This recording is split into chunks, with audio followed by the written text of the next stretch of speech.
There's a version of intimacy that most of us are waiting for without realizing it. The glorious mini break weekend away, the one conversation that finally clears everything up, the perfect anniversary dinner at the five-star restaurant.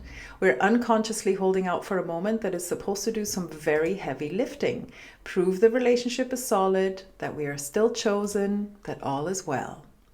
And in between those moments, we're managing, we're getting through the week, we're waiting for the next opportunity to come up for air, assuming the other person knows exactly how important those special occasions are to us and to the relationship. Here's a problem with that. Your relational brain doesn't run on highlights, it relies on patterns. What builds relational trust, what actually makes someone feel safe with you and you with them over time, that's not just the highlight reel, that is reliable repetition. In this video, we're going to talk about micro rituals, what they are, why they work, and how to build one that actually sticks. What actually communicates commitment and connection to another person is not the grand gesture, though those have their place, but the thing that happens reliably, the check-in text that comes at the same time every day, the 5 minutes before sleep where phones go down and gratitude journals come out, or the coffee brought to your bed every morning first thing because they know you like to have a lie-in. These things look almost embarrassingly small, but to the nervous system, they are data. You are still here, I still matter, we are still in this together. Without these anchors, it's easy to end up in a pattern where you only get close after a conflict, where crisis is the one thing that breaks through the noise or the numbness and forces real contact. It's intensity dressed up as connection, and it might work for a while, but I don't know a couple where that was sustainable. And personally, I also don't know if I would call that intimacy. Cue micro rituals to interrupt those patterns. Put connection into your daily infrastructure rather than treat it as an emergency response. Let me give you a quick type lens on this because, again, as always, micro rituals can feel obvious to some people and almost aversive to others. Take an INFJ and ENTP pairing, two types who often find each other quite compelling. The INFJ leads with introverted intuiting, or NI, which looks for coherence, long-term meaning, depth. They tend to want connection that feels substantive, even if it's brief. And a consistent ritual is something they can settle into that feels like continuity of care.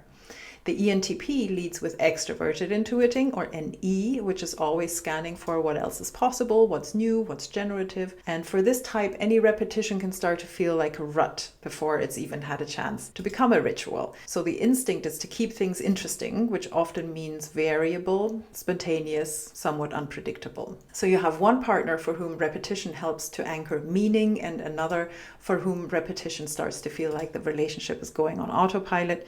Makes absolute sense considering the cognitive wiring. And if you don't have the language for it, the INFJ might start to experience their partner's resistance to routine as a resistance to closeness. And the ENTP might start to experience their partner's need for ritual as a lack of motivation for the relationship's aliveness. Without type language, you might think that's a commitment problem. With type language, we know that this is a clash of the functions, and there are ways to build bridges. For example, the invitation for the NE dominant partner is to consider that a ritual doesn't have to be identical every time, it just has to be reliable. So the same window, different content. The container creates the safety, the conversation or action inside it can absolutely shift and move. And the invitation for the NI dominant partner is to hold the ritual lightly enough that their partner can bring themselves to it. So don't just show up and expect them to follow a script. Now, as it says in the name, a micro ritual doesn't need to be elaborate. In fact, if it requires effort to remember or energy to execute, it probably won't survive your first busy week.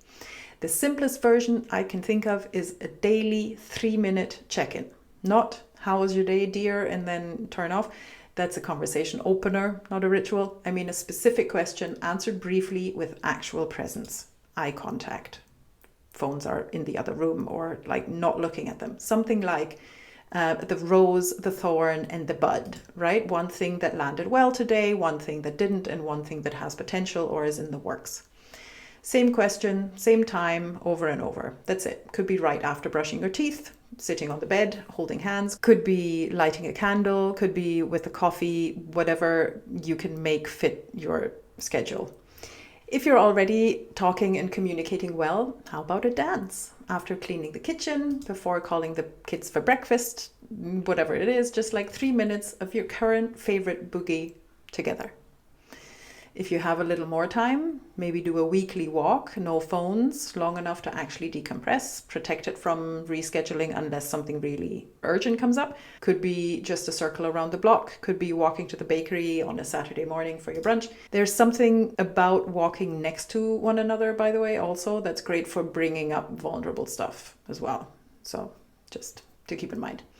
An add-on I initiated with my man from very early on in our relationship, that is going on over 20 years now, is that we don't leave the house without a big smooch. Actual eye contact, actual acknowledgement, 10 seconds of I see you before we part ways, and a big kiss. Again, what you do matters less than the consistency. Keep showing up for this micro ritual. So the experiment for this month, should you choose to accept it, is to design one micro ritual together. One, not a system, not a whole schedule, one small repeatable moment of connection that you can both actually sustain. A few parameters should help. It should take less than 10 minutes. It should have a consistent trigger, same time, same day, same cue.